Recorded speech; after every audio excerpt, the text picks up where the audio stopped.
Hey guys, welcome to Ask Adwords. I'm Alex. And I'm Joe. Going to answer a few more questions. If you want us to answer your questions in upcoming episodes, send us a question over social media using the hashtag AskAdwords, or just leave a question in this video and we'll get to it in future episodes. Our first question this week comes in from Miles, who asks, how is cost per click decided? I'm trying to figure out how much I'm going to spend. Great. So when you go into an account, you are going to set up a max cost per click. However, that's not the only factor that goes into the amount that you actually spend on a click.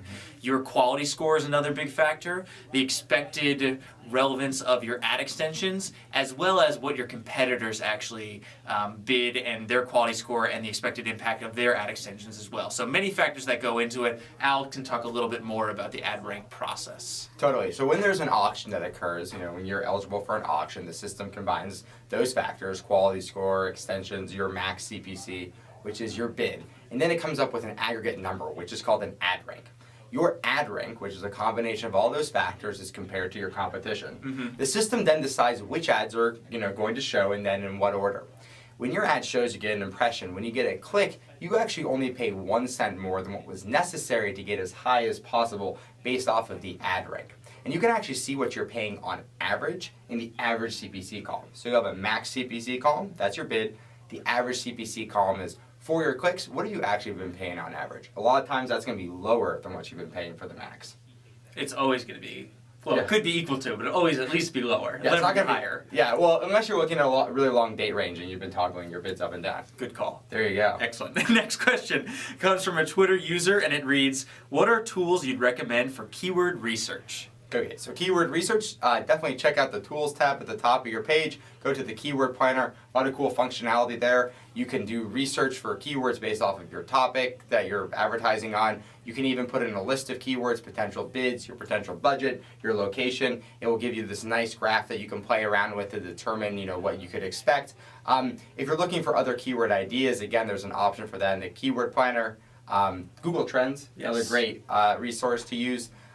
If you're brand new to AdWords, you're just getting started out, honestly what I generally tell people is don't be too concerned about what's the most popular search, what's the most impressions, the most clicks, that type of thing. You want to be concerned with relevancy. Mm-hmm. You're going to get your best return on investment when you're focused on a pretty tightly themed list of highly relevant keywords, generally about 2 to 4 words long, rule of thumb. So think about what your business does. Then think of 2 to 4 word phrases that are aligned with what you do. And then make a list of about 5 to 15, 20 of them, put them in as your starting keywords, and then check how they perform. And as you grow, as you expand, use the tools I just referenced to get some more ideas. Excellent. Last question comes in from a Twitter user who asks, I have a high bounce rate for my site visitors from AdWords. How can I improve this?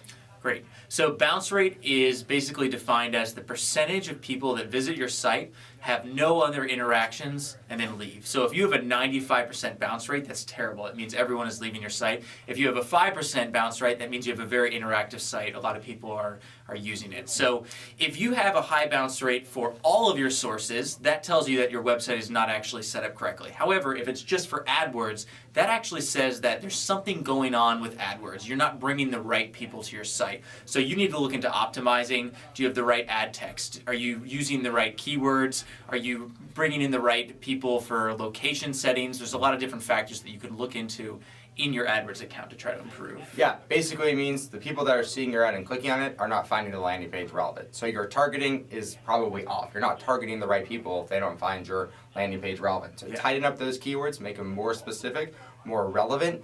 Tighten up display targeting if you're running on the display network, and then check all the other things like am I targeting the right area, that type of stuff. So yeah, coming from AdWords, maybe even give us a call and we'll do a little bit of optimization. Awesome. Thanks so much for watching this Ask AdWords episode. If you have future questions, please feel free to use the hashtag AskAdwords on any social media site. We'll find it and maybe put it on the show. Have a good one. Bye guys. Really good question. So a conversion in this context is a sale or something that you want the user to do when they click on your ads.